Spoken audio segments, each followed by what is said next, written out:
Hello everyone, स्वागत है आप सभी का हमारे एक और नए वीडियो में। आज का जो वीडियो है आपका क्लास 12 ज्योग्राफी का प्राइमरी एक्टिविटीज़ का एक एक्सप्लेनेशन वीडियो है।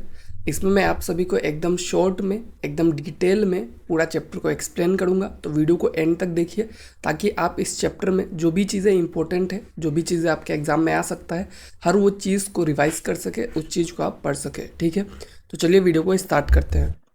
तो सबसे पहले हम लोग जान लेते हैं प्राइमरी एक्टिविटीज़ क्या होता है। Primary activities are human activities that generate income and are directly dependent on the environment.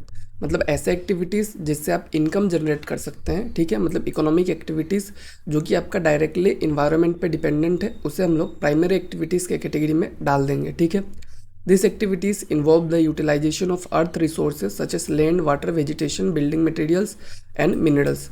बहुत सारे जो अर्थ के खुद के रिसोर्सेस है, जैसे कि आपका लैंड हो गया, वाटर हो गया, वेजिटेशन हो गया, और बहुत सारे जो अलग अलग नेचुरल मटेरियल्स है, उसका यूज़ करके जो हम लोग एक्टिविटीज़ करते हैं, जिससे हम लोग इनकम जनरेट करते हैं, उसको हम लोग प्राइमरी एक्टिविटीज़ में कंसिडर करते हैं। ठीक है, primary activities are part of the broader classification of economic activities which are group into primary, secondary, tertiary and quaternary.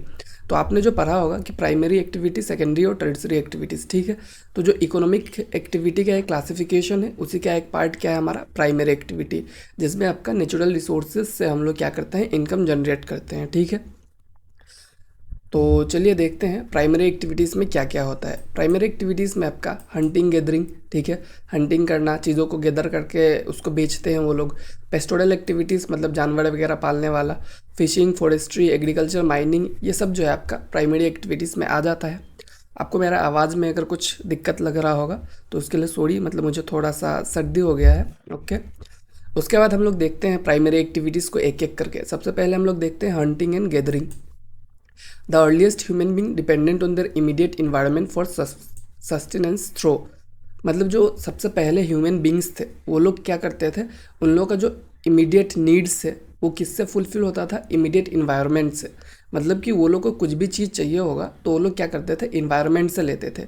जो भी उनके आसपास चीज़ें हैं, जो भी उनके पास प्लांट्स, एनिमल्स है, उस चीज़ से वो लोग अपना जो नीड्स है वो फुलफिल करते थे। ठीक है, जैसे कि animal which they hunted, edible plants which they gather from forest. इन सब चीज़ों का यूज़ करके वो लोग अपने नीड्स को फुलफिल करते थे। उन लोग को जो भी ज़रूरतें होता था उसको वो लोग कंप्लीट करते थे। ठीक है, हंटिंग का आपका कैरेक्टरिस्टिक क्या है, primitive societies dependent on wild animals.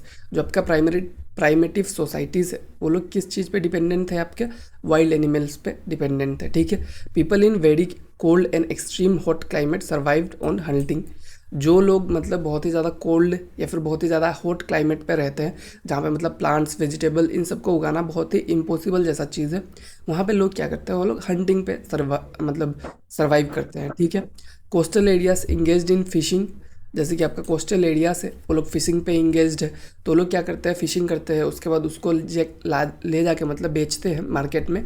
तो इससे उनको इनकम होता है, उससे वो लोग अपना लाइफ को सस्टेन कर पा रहे हैं। ठीक है, और आजकल जो फिशिंग है वो बहुत ही ज़्यादा मॉडर्नाइज हो चुका है। क्यों मॉडर्नाइज हो चुका है, क्योंकि टेक्नोलॉजिकल प्रोग्रेस जो है वो हर सेक्टर में हम लोग को देखने को मिल रहा है। ठीक है, इसके बाद हमारा जो गैदरिंग का एक्टिविटीज़ है, तो ट्रेडिशनल गैदरिंग का बात किया जाए तो practice in region with harsh climatic condition. Gathering भी जनरली आपको ऐसे रीजन्स में ही देखने को मिलेगा जिसका क्लाइमेटिक कंडीशंस जो है वो बेटर नहीं है। वहाँ पे या तो बहुत ही ज़्यादा ठंडा होगा या फिर बहुत ज़्यादा गर्मी होगा। तो ऐसे रीजन्स में गैदरिंग हम लोग देखते हैं। ठीक है, involves primitive society extracting plant and animals. मतलब लोग क्या करते हैं, प्लांट, एनिमल्स, इन सबको एक्सट्रैक्ट करके उसको मतलब मार्केट में बेचते हैं। कोई भी ऐसा प्लांट है जिसका मेडिसिनल यूज़ है या फिर उसको खाया जा सकता है और वो आपका फॉरेस्ट या फिर किसी भी एरिया पे अवेलेबल है, तो उसको वो लोग कलेक्ट करते हैं और उसको मार्केट में ले जाके सेल करते हैं। ठीक है, satisfied need for food, shelter and clothing. और इससे वो लोग क्या करते हैं, अपना फूड, शेल्टर और क्लोथिंग का जो नीड्स है उसको मतलब वो लोग सेटिस्फाई कर सकते हैं। और इसमें आपका रिक्वायर्स स्मॉल कैपिटल इन्वेस्टमेंट। छोटा सा कैपिटल इन्वेस्टमेंट आपको लग भी सकता है, नहीं भी लग सकता है। ठीक है, नहीं रहेगा तो भी चल जाता है। ठीक है, मतलब इसमें कैपिटल इन्वेस्टमेंट का उतना रिक्वायरमेंट नहीं है और लगेगा भी तो बहुत ही छोटा अमाउंट में लगता है। ठीक है, कैपिटल का मतलब आपका पैसा का बात किया जा रहा है। लिमिटेशंस ऑफ गैदरिंग, गैदरिंग को लेके कुछ लिमिटेशंस है, मतलब गैदरिंग में कुछ लिमिटेशंस है। वो सब क्या है, little chance of becoming globally important. मतलब कि ग्लोबली इंपॉर्टेंट होने के लिए, पूरा वर्ल्ड वाइड इंपॉर्टेंट होने के लिए इसका बहुत ही कम चांसेस है। ठीक है, क्योंकि गैदरिंग से बहुत ही ज़्यादा स्केल अप नहीं किया जा सकता है, चीज़ों को हर जगह नहीं बेचा जा सकता है और उतना हाई क्वालिटी प्रोडक्ट भी वहाँ पे नहीं होता है, तो इसको हम लोग ग्लोबली स्केल नहीं कर सकते हैं। ठीक है, cannot compete in world market, जो कि वर्ल्ड मार्केट है उसमें बहुत ही हाई क्वालिटी प्रोडक्ट्स है, तो उसमें कंपटीशन नहीं कर सकता है गैदरिंग से, तो इसलिए भी ये एक लिमिटेशन है गैदरिंग का। Synthetic product, better quality, lower prices. और जो चीज़ें आप गैदर करके बेचते हैं ना वो आपका ओरिजिनल होता है, ठीक है, उसको आप मास प्रोडक्शन नहीं कर सकते हो, आपको ढूंढना पड़ेगा, कलेक्ट करना पड़ेगा, फिर बेचना पड़ेगा। बट वहीं पे जो सिंथेटिक प्रोडक्ट है उनका क्वालिटी जो होता है वो भी बेटर होता है, और वो लोग बहुत ही सस्ते प्राइस में बेच सकते हैं क्योंकि वो लोग मास प्रोडक्शन करते हैं। तो इस तरह से आपका क्या होता है कि जो गैदरिंग है वो उतना बेटर ऑप्शन नहीं है लाइवलीहुड के लिए। ये वही लोग करते हैं जो लोग मजबूर है, मतलब जिसको करना ही पड़ता है और कोई ऑप्शन नहीं है उनके पास, वो लोग करते हैं, ठीक है। उसका जो हमारा नेक्स्ट है प्राइमरी एक्टिविटी वो है आपका पेस्ट्रोलिज्म। पेस्ट्रोलिज्म क्या है? Develop when human realise hunting was unsustainable and began domesticating animals. Animal rearing is practice at either subsistence और कमर्शियल लेवल। तो पेस्ट्रोलिज्म जो है कब डेवलप होता है? जब मतलब लोगों को रियलाइज़ हुआ कि हम लोग कितना हंट करेंगे एनिमल्स को, रोज़ जाके रोज़ हंटिंग करना, ये सब मतलब उनको अनसस्टेनेबल वे लगा। तो लोग क्या किए, वो लोगों ने सोचा कि चलिए हम लोग एनिमल्स को डोमेस्टिकेट करते हैं, एनिमल्स को हम लोग पालेंगे, उन्हीं एनिमल्स को पालेंगे और बाद में उनसे ही हमारा जो नीड्स है वो फुलफिल हो जाएगा। तो वो लोग क्या करने लगे, एनिमल रेयरिंग को करने लगा। और अभी के टाइम में अगर देखेंगे तो एनिमल रेयरिंग जो है आपका प्रैक्टिस किया जाता है या तो सब्सिस्टेंस लेवल पे या तो कमर्शियल लेवल पे, यानी कि वो बस खुद के नीड्स के लिए किया जाएगा, या फिर आपका कमर्शियल लेवल, जैसे कि बहुत सारे एरिया पे देखेंगे आपको कि कुछ लोग बहुत ही सारे गाय इनको पालते हैं ताकि उनका जो मिल्क है उसको सेल करके वो लोग प्रॉफिट अर्न कर सके। तो एनिमल रेयरिंग जो है कमर्शियलाइज भी बहुत ज़्यादा हो चुका है, ठीक है। नोमैडिक हर्डिंग का बात किया जाए, ये आपका पेस्टोरलिज्म का पार्ट है, तो इसको हम लोग पेस्टोरल नोमैडिज्म के नाम से भी जानते हैं। तो ये एक आपका प्राइमेटिव सब्सिस्टेंस एक्टिविटी है। इसमें क्या होता है, herders relay on animal for food, clothing, shelter, tools and transport. जो भी हर्डर्स है, ठीक है, जो भी इसको एनिमल्स को पालते हैं, वो लोग किस चीज़ पे डिपेंडेंट होते हैं, आपके एनिमल्स पे डिपेंडेंट होते हैं, खुद के फूड के लिए, क्लोथिंग के लिए, शेल्टर हो गया, या फिर कुछ टूल्स चाहिए, ट्रांसपोर्ट करना है, सब चीज़ पे वो लोग एनिमल्स पे ही डिपेंडेंट है, ठीक है। और वो लोग क्या करते हैं, movement from place to place with livestock. उनके पास जो भी जानवर है, गधा, घोड़ा, बकरी, कोई भी चीज़ है, उसको वो लोग क्या करता है, प्लेस टू प्लेस, एक जगह से दूसरे जगह लेके जाते हैं अपने साथ, मतलब, ठीक है। Depends on quality and amount of pasture and water. और वो लोग कहाँ पे जाते हैं, वो किस चीज़ पे डिपेंड करता है कि कितना क्वालिटी और कितना अमाउंट में pasture and water.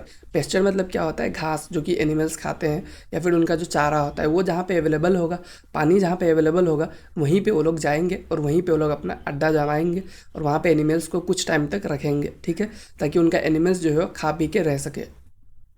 Each community occupies well identified territory.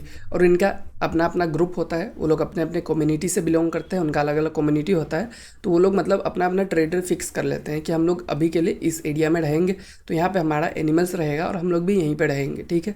तो इस तरह से वो लोग जो है पेस्टोरल नोमैडिज्म को करते हैं।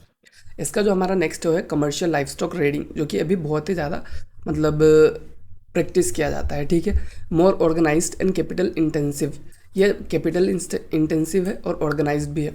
इसमें कोई भी इंसान जो है जानवर को लेके अलग अलग जगह पे नहीं जाएगा, ठीक है, वो लोग फिक्स प्लेस पे रहते हैं। और ये कैपिटल इंटेंसिव है, मतलब कि इसमें पैसा का रिक्वायरमेंट है, ठीक है।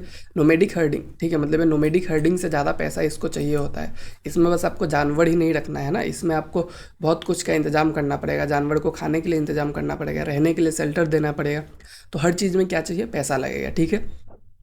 एसोसिएटेड विथ वेस्टर्न कल्चर, ये जनरली आपका वेस्टर्न कल्चर से एसोसिएटेड है, ठीक है। जो आपका कमर्शियल लाइफ स्टॉक रेयरिंग है, मतलब यूरोपियन साइड में ज़्यादा प्रैक्टिस किया जाता है और उसी से मतलब ज़्यादा रिलेटेड है।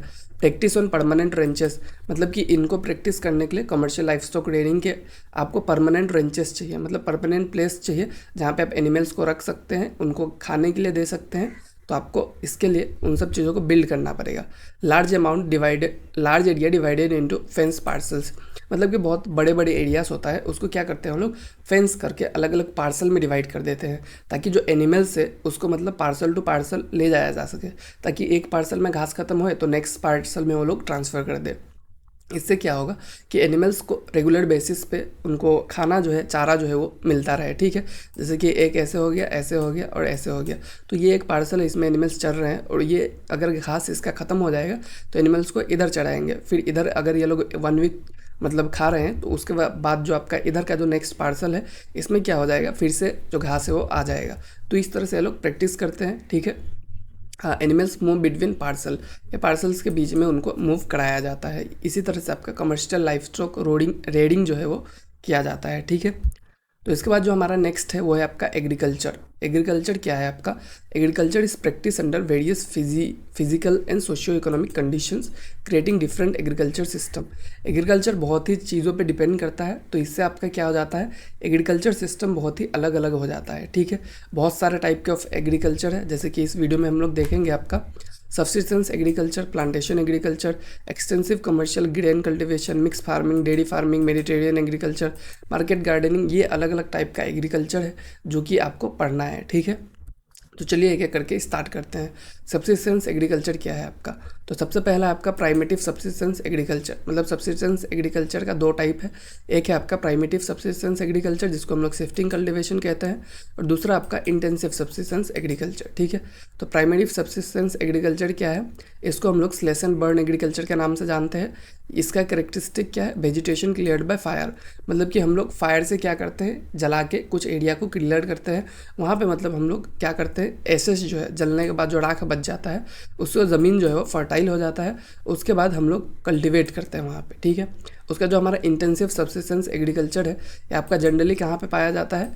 मॉनसून एशिया का जो रीजन्स है, एशिया के जो मॉनसून वाले रीजन्स है जहाँ पे बरसात होता है वैसे एरिया में पाया जाता है। ये भी जो है आपका दो टाइप का है। पहला है dominated by weight pedi cultivation, ठीक है। इसमें आपका राइस क्रॉप पे ज़्यादा फोकस रहता है, मतलब राइस को ज़्यादा उगाया जाता है। उसमें लैंड होल्डिंग जो है बहुत ही कम होता है, ठीक है। इसमें पॉपुलेशन डेंसिटी ज़्यादा है, तो इसलिए एक इंसान पे जितना लैंड होता है वो बहुत ही ज़्यादा कम होता है, ठीक है। उसका जो हमारा सेकेंड टाइप है वो क्या है? Dominated by crop other than paddy, ठीक है। मतलब कि पेडी के अलावा जो धान है उसके अलावा अलग अलग क्रॉप्स पे ये डिपेंड करता है, जैसे कि आपका वीट, सोयाबीन, बार्ले, सोरगम, इन सब चीज़ों को कल्टीवेट किया जाता है। बाकी कैरेक्टरिस्टिक आपका इसी की तरह सेम ही होता है, बट क्रॉप जो है वो डिफरेंट होता है, ठीक है। ये जनरली आपका northern China, Manchuria, North Korea, north Japan, इन कंट्रीज़ में, इन जगहों पे हमें देखने को मिलता है। वीट जो है आपका कहाँ पे देखने को मिलेगा? आपको वेस्टर्न इंडो गैंगेटिक प्लेन्स पे हम लोग को देखने को मिलता है, मतलब जो आपका नॉर्थ इंडिया का साइड है उधर हम लोग को वीट कल्टिवेशन बहुत ज़्यादा देखने को मिलता है। मिलेट्स जो है आपका dry parts of western and southern India, तो वेस्टर्न इंडिया जो है आपका गुजरात साइड में या फिर साउदर्न इंडिया का साइड में आपको मतलब मिलेट कल्टीवेशन जो है वो भी देखने को मिलेगा। इसका जो हमारा नेक्स्ट है वो क्या है आपका? Plantation agriculture. प्लांटेशन एग्रीकल्चर जो है आपका किसने इंट्रोड्यूस किया था? यूरोपियंस ने इंट्रोड्यूस किया था आपके ट्रॉपिकल कॉलोनीज़ में। इंडिया जैसे जो कॉलोनीज़ है उन सब में प्लांटेशन एग्रीकल्चर ब्रिटिश ने इंट्रोड्यूस किया था, ठीक है। Profit oriented large scale production system. Plantation में क्या होता है आपका? Profit oriented large scale system होता है, ठीक है। इसमें मतलब छोटा अमाउंट में नहीं किया जाता है, बहुत ही बड़े अमाउंट में प्लांटेशन होता है। आपने देखा होगा कि कॉफ़ी का जो प्लांटेशन हो गया, फिर टी का प्लांटेशन हो जाता है, या फिर कोई रबड़ प्लांटेशन है, तो बहुत ही बड़े एरिया में किया जाता है। तो उसमें मतलब मेनली वो प्रॉफिट ओरिएंटेड होता है, ठीक है। बहुत सारे इंपॉर्टेंट प्लांटेशन क्रॉप है, जैसे कि आपका टी, कॉफ़ी, कोकोआ, रबर, ये सब जो है आपका क्या है? प्लांटेशन क्रॉप्स है, ठीक है। तो इसमें आपको लार्ज स्टेट प्लांटेशन, ठीक है, इसमें आपको मतलब बहुत ही बड़ा जगह चाहिए, बहुत ही बड़ा प्लांटेशंस क्रिएट करना पड़ेगा। उसमें आपको कैपिटल इन्वेस्टमेंट बहुत ज़्यादा चाहिए। क्यों? क्योंकि आपको एरिया भी ज़्यादा चाहिए, ज़मीन ज़्यादा चाहिए, साथ में आपको इनपुट देना पड़ेगा, है कि नहीं। उसमें आपको मशीन्स चाहिए, इतना प्लांटेशंस आपको करना है, तो उन सब चीज़ों के लिए आपको पैसा का रिक्वायरमेंट जो है वो बहुत ज़्यादा रहता है। उसका जो हमारा नेक्स्ट है एक्सटेंसिव कमर्शियल ग्रेन कल्टीवेशन। इसमें क्या है आपका? Practice in interior semi arid land of mid latitudes, मतलब कि जो अर्थ का मिड लेटीट्यूड्स है, मतलब जो मिडिल पार्ट है आपका, उसमें क्या होता है? इंटीरियर सेमी एरिड लैंड्स पे इसको मतलब किया जाता है, ठीक है। सेमी एरिड जो लैंड होता है वो एकदम बहुत ही ज़्यादा फर्टाइल नहीं होता है, उस पर इसको किया जाता है, ठीक है। इसमें जनरली आपका वीट कल्टीवेशन देखने को मिलता है। बहुत सारे और भी है क्रॉप्स, जैसे कि कॉर्न हो गया, बार्ली हो गया, ओट्स, राई, इन सब चीज़ों को भी देखने को मिलता है। इसमें फार्म साइजेस जो होता है बहुत ज़्यादा लार्ज होता है, और complete mechanisation from ploughing to harvesting, complete mechanisation आपको देखने को मिलेगा, ठीक है। पूरा मैकेनाइज सिस्टम होता है। आपको हल मारने से लेके आपका जो प्लांट्स है उसको घर तक ले जाने में पूरा मशीन्स का ही यूज़ किया जाता है एक्सटेंसिव कमर्शियल ग्रेन कल्टिवेशन में, ठीक है। मिक्स फार्मिंग का बात किया जाए तो ये आपका highly develop parts of the world में देखने को मिलता है, जैसे कि आपका नॉर्थ वेस्टर्न यूरोप हो गया, ईस्टर्न नॉर्थ अमेरिका हो गया, इधर आपको मिक्स फार्मिंग देखने को मिलेगा, ठीक है। इसमें फार्म साइज़ का बात किया जाए तो आपका मॉडरेट साइज़ का होता है, बहुत छोटा भी नहीं होगा बट बहुत बड़ा भी ये लोग नहीं रखते हैं। क्रॉप्स इसमें क्या मिल जाएगा आपको, वीट, बर्ली, ओट्स, राई, मेज, फूडर, ये सब अलग अलग क्रॉप्स जो है आपको इसमें देखने को मिल जाएगा, ठीक है। इसके बाद इंपॉर्टेंट कंपोनेंट्स कुछ है, जैसे कि फूडर क्रॉप्स, मतलब कि जो क्रॉप्स जानवर को खिलाया जाता है उन क्रॉप्स पे ये लोग बहुत ज़्यादा फोकस करते हैं। इसका प्रैक्टिस किया जाता है क्रॉप रोटेशन एंड इंटरक्रॉपिंग, मतलब ये लोग क्या करते हैं, क्रॉप रोटेशन करते हैं कि मतलब एक बार अगर वो लोग वीट एक ज़मीन पे लगाएंगे तो नेक्स्ट ईयर उस ज़मीन पे वीट नहीं लगाएंगे, उसके जगह वो लोग बर्ली लगा देंगे, फिर कोई और क्रॉप लगा देंगे। इससे क्या होता है, उनका जो सॉइल फर्टिलिटी है वो मेंटेन रहता है, ठीक है। इक्वल एम्फेसिस होता है उनका क्रॉप कल्टीवेशन और एनिमल हस्बेंड्री पे, तो लोग बस क्रॉप कल्टीवेशन पे डिपेंडेंट नहीं है, वो लोग एनिमल हस्बेंड्री भी करते हैं, तो इससे उनको डबल मतलब प्रॉफिट होने का चांसेस रहता है। तो इसीलिए मिक्स फार्मिंग जो है जनरली आपको highly develop parts of the world में देखने को मिलेगा। उसका तो आपका जो नेक्स्ट है वो है आपका डेयरी के फार्मिंग, ठीक है। डेयरी फार्मिंग मतलब डेयरी मतलब आपको समझ में आ रहा होगा, दूध को बोल रहा है, ठीक है। करेक्टरिस्टिक क्या होता है, most advance and efficient milk animal rearing, milk animal rearing मतलब कि जो एनिमल्स जो कि दूध देते हैं, ठीक है, जैसे कि आपका गाय भैंस हो गया, उन सब का जो रेयरिंग होता है उसको हम लोग डेयरी फार्मिंग में डाल देते हैं। हाईली कैपिटल इंटेंसिव, इसमें बहुत ज़्यादा कैपिटल का ज़रूरत होता है, क्योंकि आपका जो जानवर होता है, गाय हो गया, भैंस हो गया, उनका हेल्थ पे बहुत ही ज़्यादा खर्चा करना पड़ता है, उनको बहुत ही अच्छा खिलाना पड़ता है, उनको रहने के लिए परफेक्ट मतलब प्रॉपर जगह देना पड़ता है, इन सब चीज़ों में बहुत ज़्यादा खर्चा होता है। और उनका जो एक्चुअल कॉस्ट होता है, मतलब कि अगर आपको एक गाय या फिर भैंस खरीदना है तो उसका जो कॉस्ट होता है वो भी बहुत ही हाई होता है, ठीक है। आपको इंफ्रास्ट्रक्चर देना पड़ेगा, animal shed, storage facility, feedings, milching machines, इन सब चीज़ों का ज़रूरत पड़ता है। मिल्चिंग मशीन मतलब कि आजकल ऐसे मशीन्स है जिससे मतलब गाय का जो दूध है वो डायरेक्टली विदाउट ह्यूमन निकाला जा सकता है, तो इन सब चीज़ों का यूज़ करना होता है। इन सब चीज़ों के लिए आपको बहुत ही ज़्यादा इंफ्रास्ट्रक्चर, पैसा का ज़रूरत पड़ेगा, ठीक है। फोकस आपका जनरली कैटल ब्रीडिंग पे होता है, मतलब ऐसे केटल्स जो कि आपका गाय भैंस वही सब उनका पालन किया जाता है, उनका हेल्थ केयर पे फोकस किया जाता है, वेटरनरी सर्विसेज उनको प्रोवाइड करना पड़ता है। लेबर इंटेंसिव होता है क्योंकि आपको उनको फीडिंग करना पड़ेगा, मिल्किंग केयर मतलब कि बहुत सारे चीज़ों में उनका ध्यान रखना पड़ता है, तो उन सब चीज़ों के लिए बहुत ही ज़्यादा लेबर का ज़रूरत पड़ता है। ऑफ सीज़न नहीं होता है, ठीक है। इसमें मतलब कि गाय जो है ऐसा नहीं है कि ठंडी में दूध देगा गर्मी में नहीं देगा, वो जब भी मतलब देने के कैपेबल है, वो ठंडी गर्मी सीज़न डिपेंड नहीं करता है, ठीक है। तो वो मतलब जो दूध है वो 24 मतलब आपका जो 12 मंथ है तो उस पीरियड में वो लोग दे सकते हैं, तो ये मतलब सीजनल नहीं है, तो इसमें मतलब कि वो लोग पूरा ईयर इससे वो लोग अर्न कर सकते हैं डेयरी फार्मिंग से, ठीक है। इसके बाद जो हमारा नेक्स्ट है वो क्या है आपका मार्केट गार्डनिंग एंड हॉर्टिकल्चर, ठीक है। इसमें क्या है आपका cultivation of high value crops जैसे कि वेजिटेबल, फ्रूट्स, फ्लावर, इन सब को किया जाता है जनरली आपका अर्बन मार्केट के लिए, ठीक है। इसमें स्मॉल फार्म साइज होता है। लोकेशन का बात किया जाए तो good transportation link with urban centres, मतलब कि इन जगहों पे किया जाता है जहाँ पे मतलब ट्रांसपोर्टेशन लिंक अच्छा है, अर्बन सेंटर से कनेक्टेड है, ताकि मतलब लोग जो है उसको ट्रांसपोर्ट कर सके अपने और मतलब कस्टमर्स तक, ठीक है। हाई इनकम कस्टमर्स को इस पर टारगेट किया जाता है, कंज्यूमर्स को। नेचर इसका बात किया जाए लेबर एंड कैपिटल इंटेंसिव, इसमें लेबर भी चाहिए, पैसा भी चाहिए, क्योंकि आपको हाई क्वालिटी चीज़ों को प्रोड्यूस करना पड़ेगा, क्योंकि आप इसको अर्बन मार्केट में सेल करने वाले हैं, ठीक है। टेक्नोलॉजी का बात किया जाए तो आपको irrigation, HIV seed, fertiliser, insecticide, green house, इन सब चीज़ों का भी यूज़ करना पड़ता है, ताकि आप इन सब चीज़ों को अच्छे से प्रोड्यूस कर सके, अच्छे क्वालिटी में प्रोड्यूस कर सके, ठीक है। इसका जो हमारा नेक्स्ट है और आखिरी एक्टिविटी है प्राइमरी एक्टिविटी का, वो है आपका माइनिंग। माइनिंग क्या है आपका actual development began with industrial revolution, जब इंडस्ट्रियल रेवोल्यूशन हो रहा था, ठीक है, तो उस वक्त ही माइनिंग एक्चुअली डेवलप होने लगा था, ठीक है। इंपॉर्टेंस कंटिन्यूसली इंक्रीजिंग, और माइनिंग का जो इंपॉर्टेंस है वो कंटिन्यूसली बढ़ते जा रहा है, ठीक है। जितना वर्ल्ड डेवलप हो रहा है उतना ही उन लोगों को मिनरल्स और मेटल्स इन सब का ज़रूरत पड़ रहा है, तो इसलिए माइनिंग का जो इंपॉर्टेंस है वो बहुत ज़्यादा बढ़ रहा है, ठीक है। बहुत सारे फैक्टर्स है जो कि माइनिंग को अफेक्ट करता है, तो वो सब क्या है आपका पहले फिजिकल फैक्टर्स, मतलब कि जो भी साइज़ है, कितना साइज़ में डिपॉजिट है। ऐसा नहीं है कि एक छोटा सा 2 किलो मतलब आयरन के लिए आप वहाँ पे मशीन वगैरह ला के उसको खोद रहे हैं, मतलब सफिशिएंट अमाउंट होना चाहिए। ग्रेड ऑफ डिपॉजिट मतलब कि क्या क्वालिटी का है। Mode of occurrence of deposit मतलब कि ज़मीन के अंदर है, बाहर है, कितना अंदर है, उन सब चीज़ों पे डिपेंड करता है आपका। उसका कुछ इकोनॉमिक फैक्टर्स होता है, जैसे कि आपका डिमांड फॉर द मिनरल, कोई ऐसा मिनरल है जिसका डिमांड ही नहीं है तो उसको लोग ऑब्वियसली एक्सट्रैक्ट नहीं करेंगे। टेक्नोलॉजी है कि नहीं उसको निकालने के लिए, कैपिटल है कि नहीं मतलब इंफ्रास्ट्रक्चर डेवलपमेंट के लिए कि मतलब वहाँ पे वो लोग उस चीज़ को कर सके। और फिर आपका लेबर कॉस्ट का बात किया जाए तो वो भी देखा जाएगा कि कितना कॉस्टली होगा, ताकि वो लोग इतना कॉस्ट में निकाल पाए कि वो लोग बाद में इस चीज़ से प्रॉफिटेबल रह पाए, ठीक है।